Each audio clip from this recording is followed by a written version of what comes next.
पे जान भी कुर्बान है। इय्याका नअबुदु व इय्याका नस्तईन।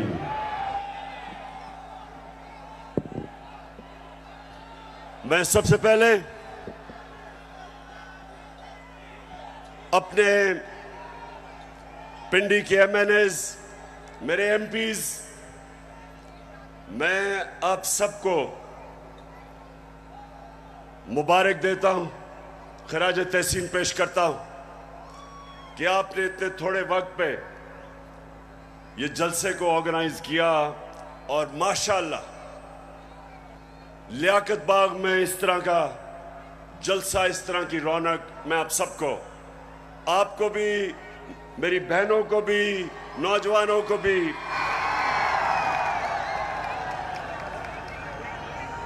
अच्छा, आपने बड़ा संजीदा तरीके से मेरी तकरीर सुननी है, क्योंकि आज मेरे मुल्क में कैंपेन चल रही है और मैं उस कैंपेन के ऊपर भी आऊंगा। उस कैंपेन का एक ही मकसद है कि मेरी कौम को हकीकी तौर पे आजाद ना होने दो। मेरे नौजवानों, खास तौर पे आप, मैं भी बैठा आपको देख रहा था, मुस्तकबिल आपका है।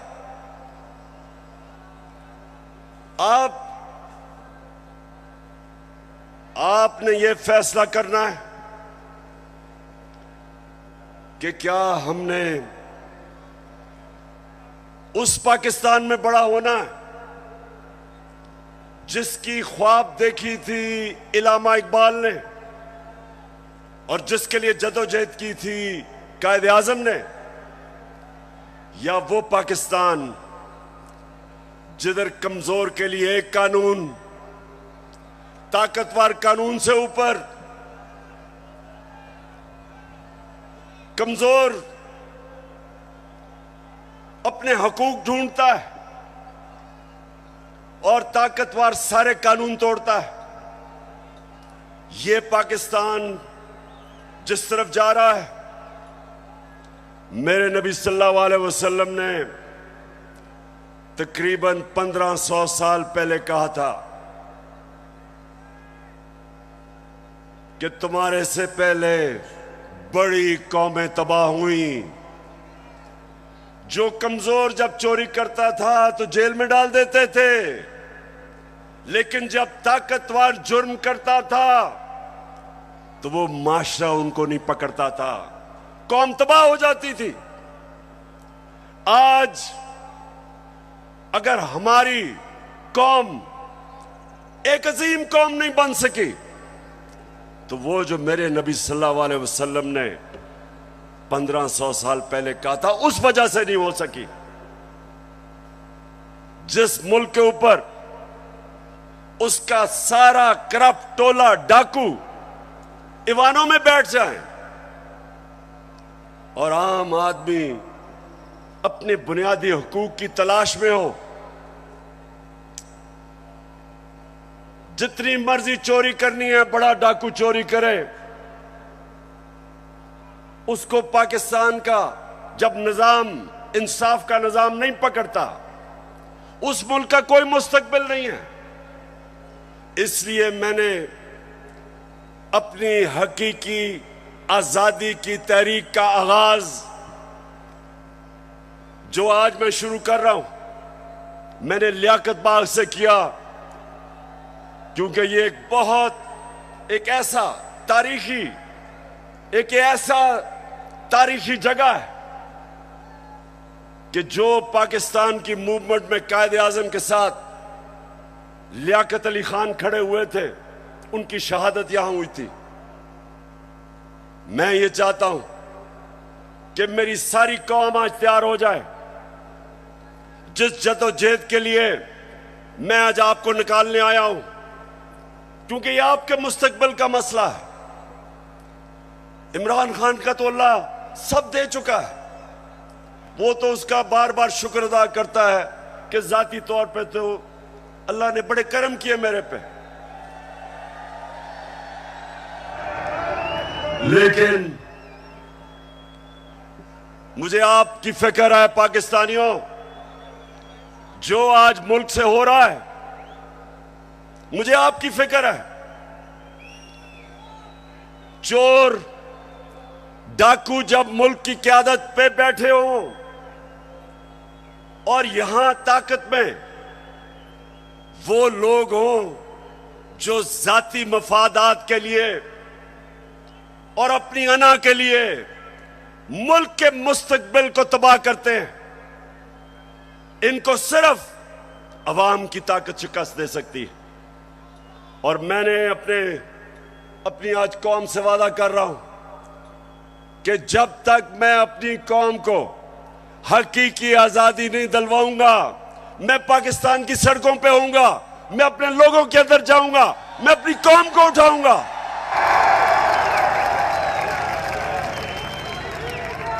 क्यों? नौजवानों सुनो, क्यों इमरान खान को हटाने की जरूरत पड़ी? क्यों बैरूनी साजिश, क्यों बैरूनी साजिश से इमरान खान को हटाया गया? जरा सुने वजह क्या थी। क्या इमरान खान मुल्क के पैसे चोरी करके बाहर बड़े बड़े महल्लात खरीद रहा था? क्या ये मुल्क के पैसे मनी लॉन्ड्रिंग कर रहा था? क्या लोगों की जमीनें चोरी कर रहा था, कब्जे कर रहा था, फैक्ट्रियां बना रहा था? मैंने जितनी देर क़यादत की, इससे कम टाइम पे, जब नवाज शरीफ 1990 में आया था, 17 फैक्ट्रियां बना चुका था। 17 फैक्ट्रियां बना चुका था। मैं सिर्फ क्यों निकाला नवाज शरीफ को? क्यों निकाला? क्योंकि उसने चोरी की थी। लेकिन इमरान खान की रिजीम चेंज क्यों की गई? क्योंकि वो अमेरिका की नौकरी नहीं करना चाहता था। वो एक आजाद फॉरेन पॉलिसी बनाना चाहता था, जिसका मेरी बहनों और नौजवानों समझो आजाद फॉरेन पॉलिसी क्या होती है। वो फॉरेन पॉलिसी होती है जो अपने अवाम की बेहतरी के लिए होती है। जो फॉरेन पॉलिसी दूसरे मुल्कों के मफादात की हिफाजत करने के लिए होती है और अपने लोगों को दूसरों के लिए कुर्बान करने के लिए होती है, उस फॉरेन पॉलिसी के खिलाफ में आया था। मैं ये नहीं चाहता था कि अमेरिका की जंग में मेरी कौम जाए और 80,000 मेरे लोग उस जंग के अंदर कुर्बान हो अमेरिका के लिए। मैं नहीं चाहता था कि अगर आप अमेरिका अफगानिस्तान में यहां से हमारे ऊपर से कोई कार्रवाई करे, मैं नहीं चाहता था कि मेरा मुल्क मुलव्वस हो उसमें। क्योंकि मैं क्यों चाहूं कि अफगानिस्तान से हमारे ताल्लुकात खराब हो? मैं चाहता हूं कि मेरी फॉरेन पॉलिसी हो जो मेरे लोगों की बेहतरी में हो। अगर रूस से मुझे 30 या 40% कम कीमत पे तेल मिलता था और मैं अपने लोगों को सस्ती पेट्रोल और फजलुर रहमान दूं, तो मैं क्यों ना दूं? दिल में हो नीयत साफ, तो हो इंसाफ, कहे इमरान खान। तो चली है अब तहरीक, ये होगा ठीक, ये प्यारा पाकिस्तान। दिल में हो तो मैं अगर हिंदुस्तान अमेरिका का स्ट्रेटेजिक एलाई, वो रूस से तेल खरीद सकता है और अपने लोगों को पेट्रोल और डीजल 25 रुपए लीटर कम दे सकता है, तो मैं क्यों ना दूं? अगर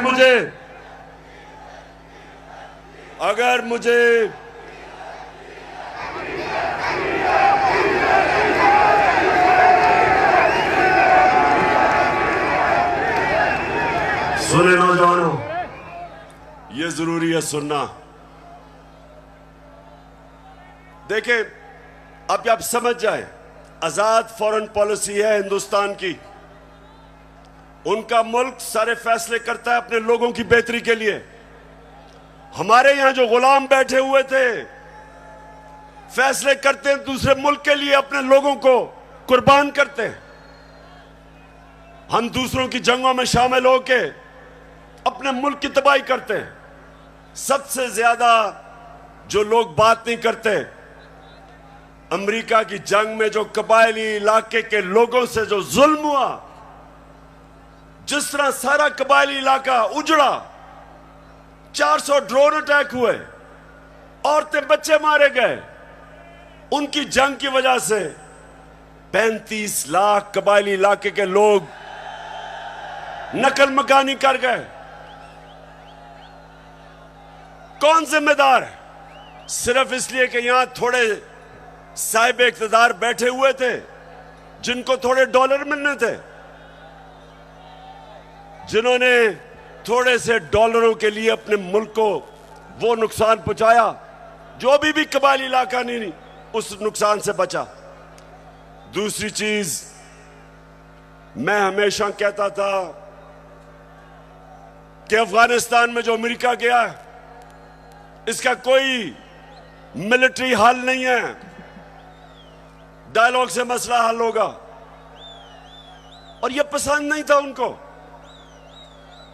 और आखिर में मैंने, जब वो अमेरिका वहां से गया, तो उनके भी लोगों ने कहा कि जो मैं कहता था ठीक, लेकिन उनको पसंद नहीं है। उनको आदत पड़ी हुई थी शहबाज शरीफ जैसे गुलामों की, और नवाज शरीफ जो सदर ओबामा के सामने पर्ची पढ़ के थैंक यू कहता था।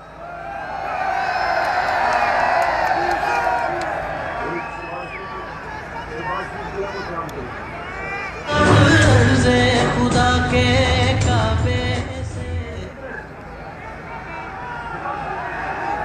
अच्छा सुने, अब ये बड़ा जरूरी है आपने सुनना, क्योंकि मैंने आज आपको खास आगाज करने आया हूं अपनी हकीकी आजादी की तहरीक, और मैं सबको तैयार करने आया हूं। तो सुनने आपने मेरी बात कि पहले तो हटाया क्यों, फिर इनको तकलीफ क्या हुई बाहर वाले मुल्कों को। पहली दफा पाकिस्तान का प्राइम मिनिस्टर OIC की मीटिंग में जाता है, यूनाइटेड नेशंस की जनरल असेंबली में जाता है, और क्या कहता है? कहता है कि मुसलमानों को बड़ी तकलीफ होती है जब हमारे नबी सल्लल्लाहु अलैहि वसल्लम की शान में गुस्ताखी की जाती है। आजादी राय की आड़ लेके सारे फोरम के ऊपर पहली दफा, बल्कि पाकिस्तान के लीडर ही नहीं, दुनिया में भी किसी मुसलमान लीडर ने यह बात नहीं की।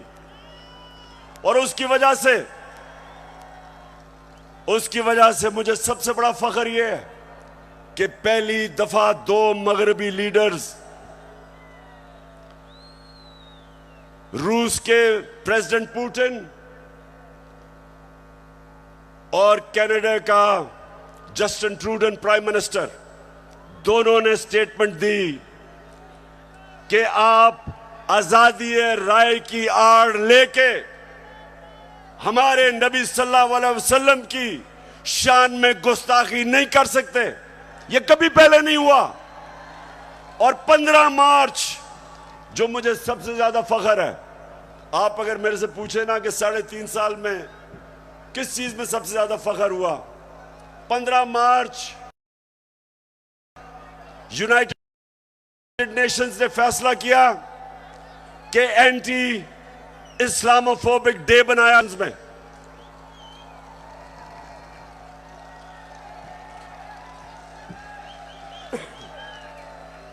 तो मेरे पाकिस्तानियों, ये वो लोग जो आदी हुए थे, वो तिफल क्या गिरेगा जो घुटनों के बल चले,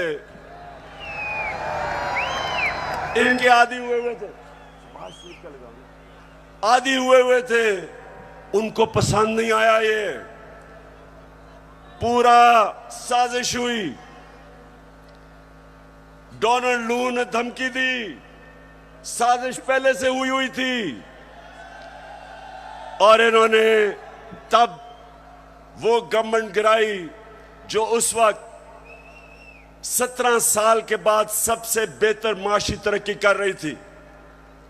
17 साल के बाद आखिरी 2 साल में 5.6% और 6% पाकिस्तान इकोनॉमिकली हमारी ग्रोथ रेट थी, हमारी दौलत में इजाफा था। उस गवर्नमेंट को गिराया जिसकी रिकॉर्ड एक्सपोर्ट्स थी, रिकॉर्ड टैक्स कलेक्शन, बैरून मुल्क पाकिस्तानियों ने रिकॉर्ड रेमिटेंसेस भेजी। उस गवर्नमेंट को इन्होंने गिराया। किसानों के लिए बेहतरीन जो हमने पैकेजेस दिए, रिकॉर्ड फसलें हुई, उस गवर्नमेंट को इन्होंने गिराया। और उन्होंने गिराया इसलिए कि इनको इमरान खान नहीं चाहिए था, इनको चेरी ब्लॉसम चाहिए था। अब देखो, ये जरा देखें, होके आया हूँ मैं, यूएई के होके, अभी मैं तुर्की होके आया हूँ, और मैंने उन भाइयों को कहा कि आप हमारे बड़े अजीम भाई हैं, हमेशा आपने हमारी मदद की। और मैंने यही कहा, जब मैं आया हूँ तो आप समझेंगे शायद ये मांगने आया है। मैं मांगने नहीं आया, लेकिन मजबूरी है। हमारा जिस तरह माजी में 75 साल में आपने हमारा हाथ बटाया है, कुछ अर्सा आप हाथ बटा। मैंने कहा मैं वादा करता हूं कि इंशाअल्लाह हम पूरी कौम, हम मिलकर दिन रात, हमेशा आपने हमारी मदद की। और मैंने यही कहा, जब मैं आया हूं तो आप समझेंगे शायद ये मांगने आया है। मैं मांगने नहीं आया, लेकिन मजबूरी है।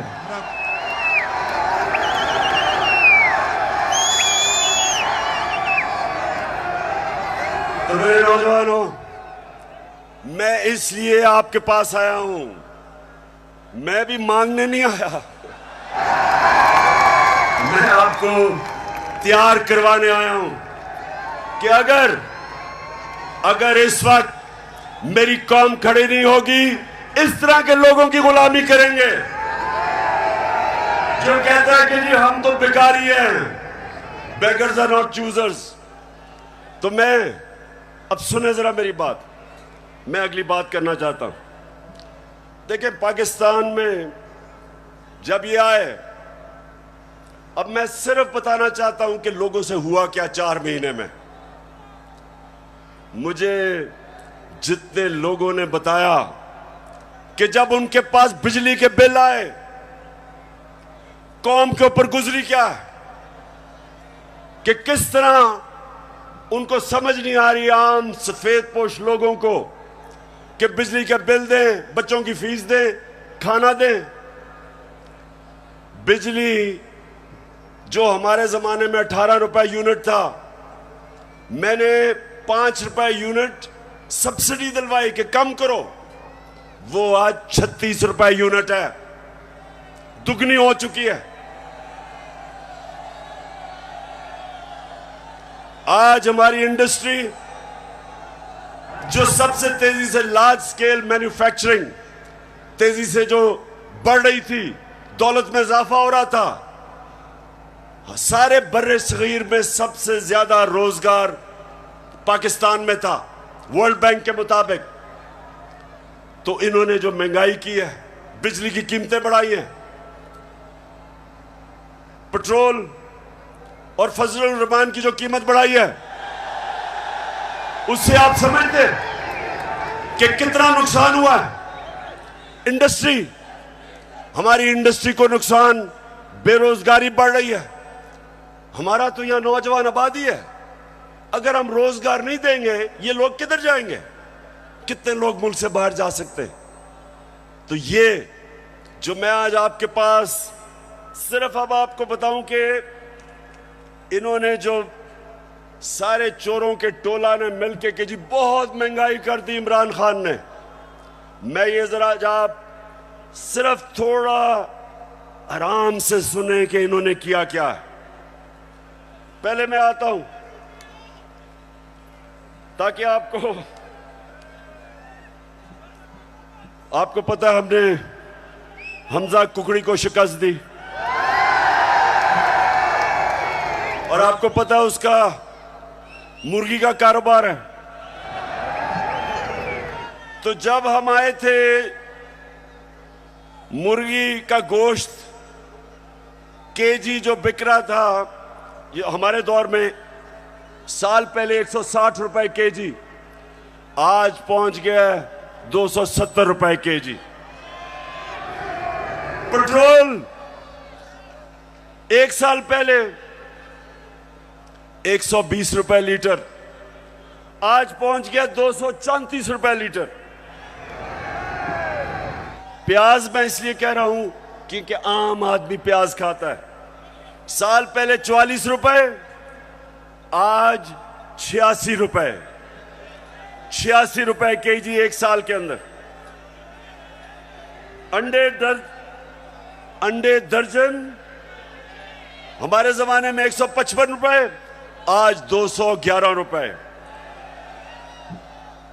चावल साल पहले 95 रुपए, आज 121 रुपए। दाल माश आम आदमी खाता है, साल पहले 240 रुपए, आज 366 रुपए। चक्की का आटा साल पहले 70 रुपए केजी और आज 105 रुपए केजी। ये खाने पीने की आम आदमी की मैं चीजें बता रहा हूं, मैं पैसे वालों का हालात नहीं बता रहा, मैं अपने आम पाकिस्तानियों का बता रहा हूं। मसरूर की दाल साल पहले 157 रुपए केजी और आज 330 रुपए केजी। ये सुनते रहे, ये महंगाई कम करने आए थे। घी साल पहले 850 रुपए, आज 1420 रुपए। और जरा तीन चीजें सुन लें। देखें हमारे ऊपर कर्जे चढ़े हुए हैं। अब जरा सुने, जरा मैं चाहता हूं नौजवानों आप सुने, क्योंकि आपका मुस्तकबिल है। हमारे ऊपर कर्जे चढ़े हुए थे। कर्जे कैसे उतारने हैं? दौलत में इजाफा करके कर्जे उतरते हैं। आपकी जब फैक्ट्रियां चलती हैं, बाहर से सरमायाकारी होती है, आपकी किसानों की पैदावार बढ़ती है, दौलत में इजाफा होता है, उससे आप अपने कर्जे वापस करते हैं। मसलन मैंने दुकान के लिए कर्जा लिया, मैंने दुकान बना ली, अब मैंने कर्जा ले लिया। अब जब जैसे जैसे मेरी ज्यादा सेल होगी, मेरी दौलत में इजाफा होगा, मैं कर्जे वापस करूंगा। अब जब से ये आया क्या हो रहा है? बजाय दौलत में इजाफा होने के फैक्ट्रियां बंद हो रही हैं। इन्होंने बिजली की कीमत उधर पहुंचा दी और गैस की। फैक्ट्रियां मुकाबला नहीं कर सकती हिंदुस्तान का, एक्सपोर्ट्स गिर रही हैं। एक्सपोर्ट्स हमारे जिस महीने हम छोड़ के गए थे, एक्सपोर्ट्स 3.1 अरब डॉलर था, आज एक्सपोर्ट्स इस महीने 2.2 अरब डॉलर, जो 3.1 अरब डॉलर से एक्सपोर्ट नीचे आ गई 2.2 अरब डॉलर पे। रिमिटेंस जो बैरून मुल्क पाकिस्तानी पैसा भेजते हैं, हमारे आखिरी महीने में 3.1 अरब डॉलर, वो नीचे आके 2.5 अरब डॉलर पे आ गई। मतलब कि दौलत में इजाफा नहीं हो रहा, कर्जे बढ़ते जा रहे हैं। इनके पास हल क्या है? आर्मी चीफ से टेलीफोन करवा रहे हैं सऊदी अरेबिया को कि जी पैसे दे दो, क्योंकि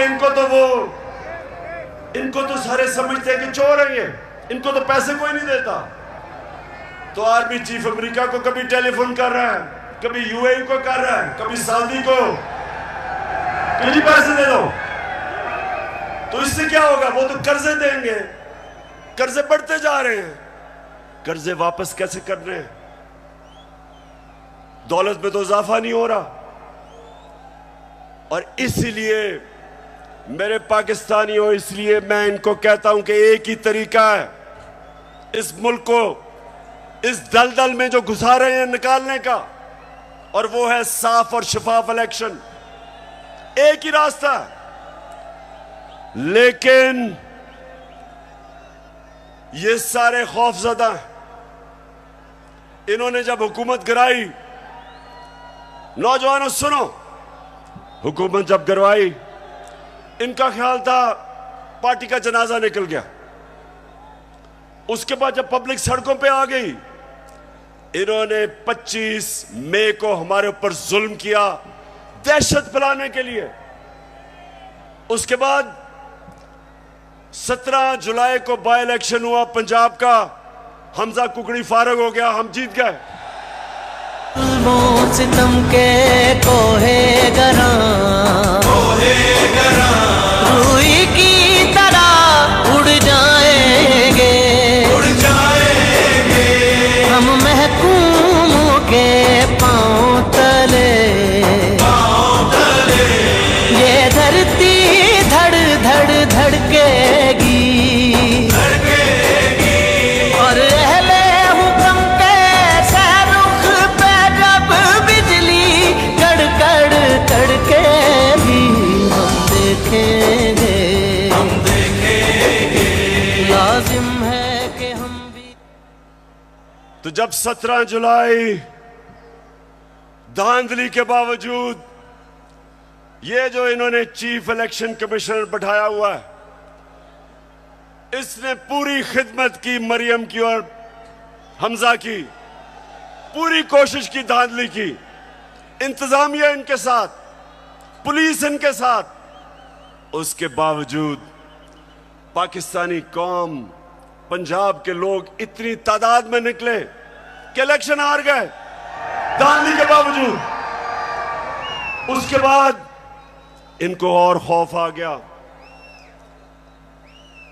उसके बाद इन्होंने एक और प्लान लेके आए।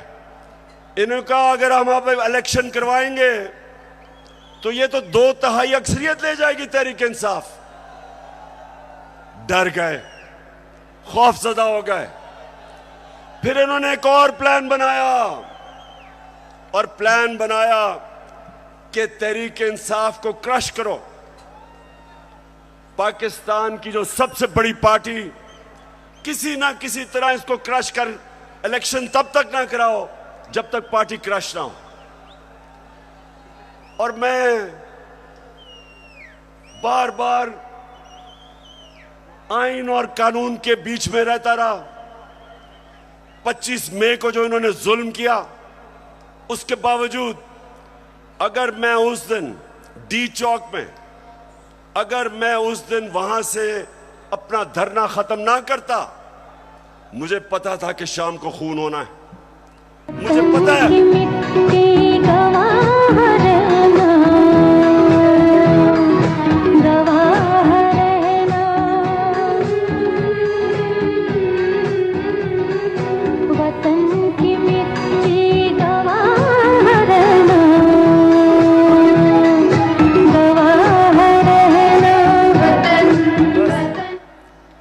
तो मैंने वापस इसलिए 25 मई को मैंने धरना इसलिए खत्म किया कि मैं नहीं चाहता था कि यहां तोड़ फोड़ हो, मैं नहीं चाहता था मुल्क में इंतशार हो, मैं नहीं चाहता था कि मेरे मुल्क को नुकसान हो।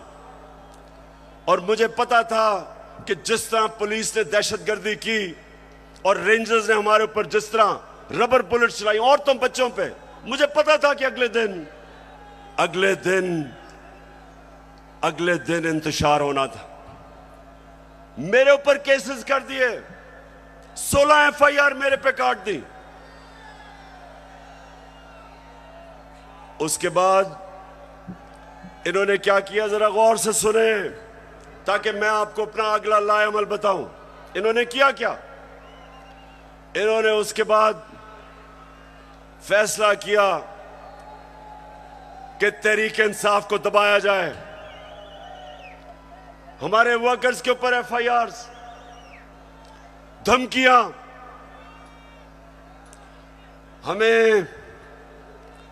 हमें यह कहा गया कि जनाब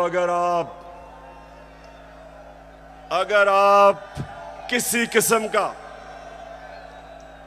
अगर आपने किसी किस्म का कानून तोड़ा तो सारा स्टेट की ताकत आपके ऊपर आ जाएगी। एक बहुत बड़ा इस्लामाबाद में तब्दीली भी हुई। एक मिस्टर एक्स उधर लाहौर में और एक मिस्टर वाई को इस्लामाबाद लाया गया हमें सीधा करने के लिए। देखें, मैं अब आता हूं जिस चीज के ऊपर मुझे सबसे ज्यादा तकलीफ है। इन्होंने शहबाज गिल को पकड़ा, अगवा किया, उसको पकड़ के अंदर ले गए, नंगा करके उसको मारा।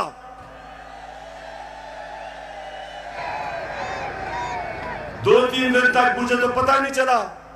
जब मेरे वकील मिलने गए, उन्होंने मुझे आके बताया कि उन्होंने उसका क्या हशर किया। अब शहबाज गिल, जरा मैं सारे पाकिस्तानियों का तो जरा गौर से मेरी बात सुने। वो एक प्रोफेसर है, वो अमेरिका में कॉलेज में पढ़ाता है। वो अपने मुल्क के लिए आया कि यहां वो भी एक नए पाकिस्तान के लिए जद्दोजहद करेगा। उसका कितना बड़ा जुर्म था, कितना बड़ा जुर्म था कि पहले उसको उठा के उसकी गाड़ी का शीशा तोड़ा, उसको उठा के ले गए। उसके ड्राइवर की बीवी को उठा लिया, 10 महीने की बेटी उसकी, उसको ले गए और उसको नंगा करके इन्होंने उसको मारा, उसकी तस्वीरें बनाई। जब वो ज़हनी तौर पे जब वो डिस्टर्ब हुआ तो उसकी तस्वीरें बनाई। मैं वो लोग जिन्होंने ये किया, मैं उन सारों को आज उनसे मुखातिब हूं कि आप सोचें कि आपसे ये होगा, कभी हुआ तो आपके और आपकी फैमिली के ऊपर क्या गुजरेगी। सोचें, एक इंसान की आप डिग्निटी खत्म कर रहे हैं। उसको जानवर भी इस तरह की हरकतें नहीं करते। अल्लाह कुरान में कहता है कि मैंने इंसान को वो सलाहियत दी है कि फरिश्तों से भी ऊपर बना दिया, लेकिन साथ वो ये भी कहता है कि जब इंसान गिरता है वो जानवरों से भी नीचे चला जाता है। ये जो इन्होंने किया है, ये जानवरों से भी नीचे चले गए हैं। खुदा के काबे से सब बुत उठवाए जाएंगे, हम रहले सफा। फिर झूठ बोला जाता है।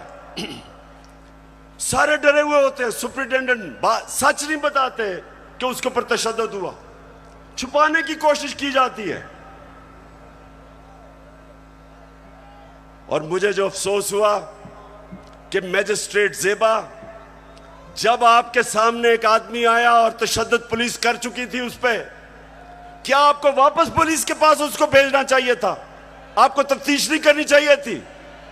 ये आपको इंसाफ का तकाजा था कि जब एक आपको नजर आ रहा था कि वो बिल्कुल टूट चुका था, जो उन्होंने उसे जुल्म किया था, उसके बावजूद वापस भेज दिया पुलिस के पास। और फिर कहते हैं जी किसी को तौहीन हो गई। ये आप जो इतना बड़ा रुतबा है जज का, उससे आप इंसाफ नहीं कर रहे।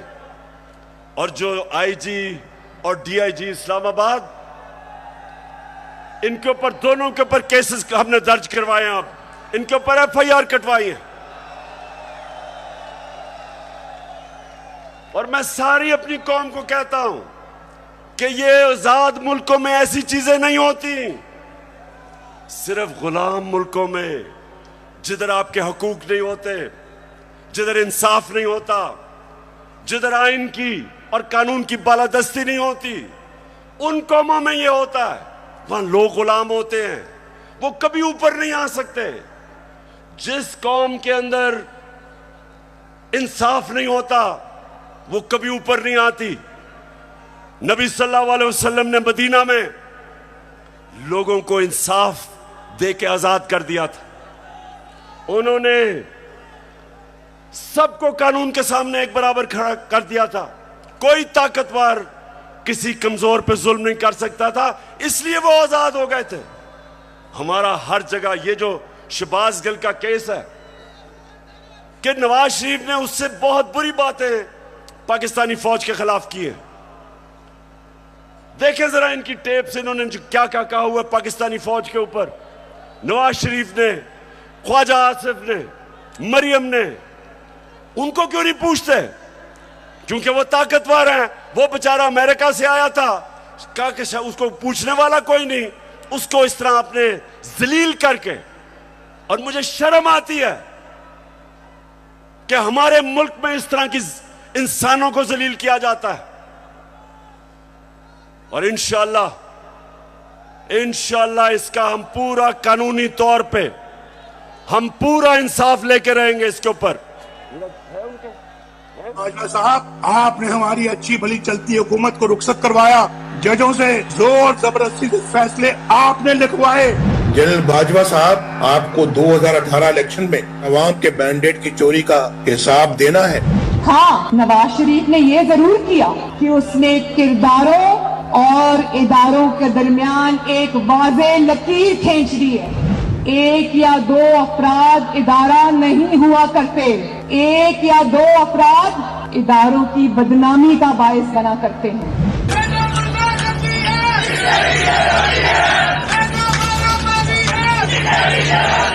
तुम हमें सियासत बतलाते हो, अपने हुदूद में रहो। इसराइल की नौकरी न किया करो। इसराइल के वजीफों पर पलने वाले जर्नलों, अपने हुदूद में रहो। बड़े बड़े रैंकों वालों से भी अपने आप को मुहतरम समझता हूँ, तो सीधे हो जाओ। और अगर बिगड़ोगे तो फिर अगर हम बिगड़ गए तो अफगानिस्तान में अमेरिका का क्या हश्र हुआ, खुदा की कसम यहाँ तुम्हारा वही हश्र होगा। और अभिनंदन की क्या बात करते हैं। मुझे याद है चीफ ऑफ आर्मी स्टाफ तशरीफ लाए, पैर कांप रहे थे, पसीने माथे पे थे। दफा के लिए ये पूरी इंप्यूनिटी के साथ अपना सीना चौड़ा करके डिफेंस बजट को क्लेम कर रहे हैं और मांग रहे हैं कौम से। कौम की हड्डियों से गोश्त तक जो है इन्होंने निचोड़ लिया है और उतार लिया। क्यों पिंडी, आप जज बने और आप फैसला करें कि ये हमारी फौज को क्या ये नुकसान पहुंचा रहे हैं या ये डैमेज करते थे, या वो जो शहबाज गिल ने का वो आपको पता भी नहीं चलेगा उसने क्या कहा इसके मुकाबले में। बहरहाल अगर उसने कुछ कहा तो उसके पास अदालत में जाए, कानून बने हुए हैं। लेकिन नंगा करके किसी के ऊपर तशद्दुद करना ये किसी भी इंसानी माशरे में नहीं होता। ये सिर्फ जानवरों के माशरे में, बल्कि वो भी मैं कहूंगा कि ऐसे नहीं होता। अच्छा, अब जो इनकी गेम है, इनकी गेम ये है कि ये शहबाज गिल को मिसाल बनाई जाए। ARY जो कि हमारा मौकफ, तहरीक इंसाफ का मौकफ पेश करता था, जो पाकिस्तान की नंबर 1 चैनल बन चुकी थी, उसको सिर्फ इसलिए बंद किया गया कि जनाब किसी तरह तहरीक इंसाफ का मौकफ ना पेश किया जाए। पैमरा को इस्तेमाल, अब पैमरा भी आ गया। पैमरा कहता है कि जनाब इमरान खान की लाइव तकरीर नहीं हो सकती। क्या जुर्म किया इमरान खान ने? जुर्म ये किया है, सिर्फ जुर्म एक है कि वो कभी इन चोरों के टोले को तस्लीम नहीं करेगा। ये जुर्म है उसका। जमाने के अंदाज बदले गए। उसके बाद सोशल मीडिया, उनके बच्चों को पकड़ पकड़ के धमकियां दी जाती है। मीडिया की कोई बात करे उनको धमकी दी जाती है। तो मैं आखिर में अब मैं अपने न्यूट्रल से मुखातिब हूं।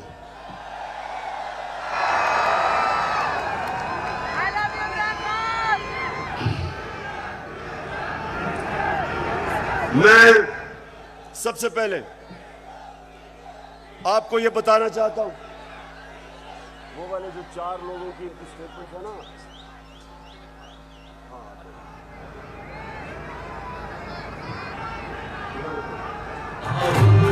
एक मिनट अभी नहीं। अब जरा सुने गौर से, क्योंकि मैं अपने न्यूट्रल से मुखातिब हूं। मैं अब जरा उनको बताना चाहता हूं हमारे से हुआ क्या। जब 25 मई को हमारे ऊपर पुलिस ने तशद्दुद किया, तो पुलिस के अंदर से मुझे बताया गया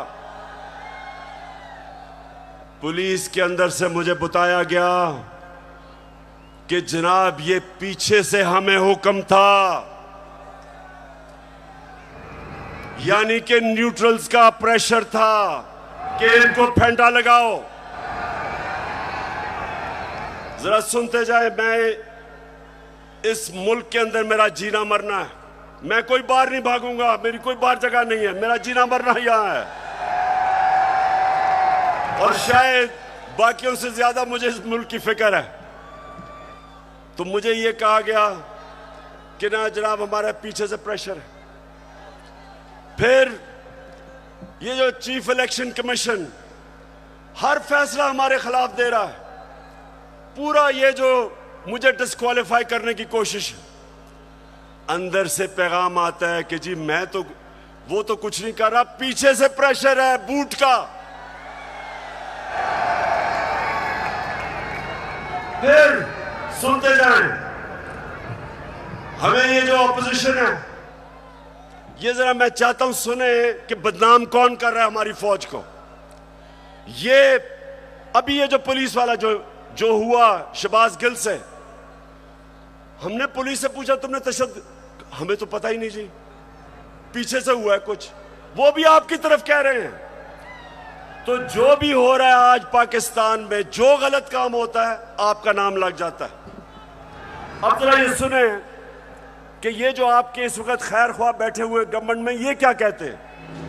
जिनकी वजह से होता है, जिनकी मदद से होता है, हम उनकी मदद नहीं लेना चाहते और हम चाहते हैं कि अगली हुकूमत का फैसला पाकिस्तान की आवाम करे। के अदम एतमाद सौदे के बगैर मुमकिन नहीं होती।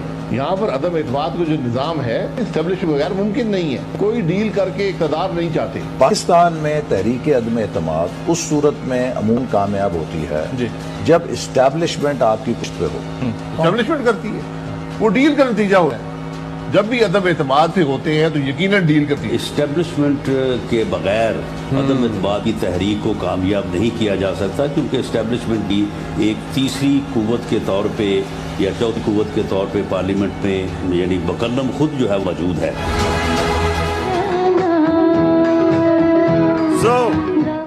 सो मैं ये सवाल पूछता हूं, कौन किसको बदनाम कर रहा है।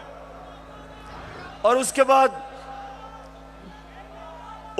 जरा सुनते रहे, हमें पैगाम आता है, मेरे घर से कोई मिलने आता है, उसको टेलीफोन आ जाता है एजेंसी से जी कि जी आप क्या करने गए थे। मेरे घर में लोग मिलने आ रहे हैं, पुलिस खड़ी है नीचे, उनके जूते उतार रही है।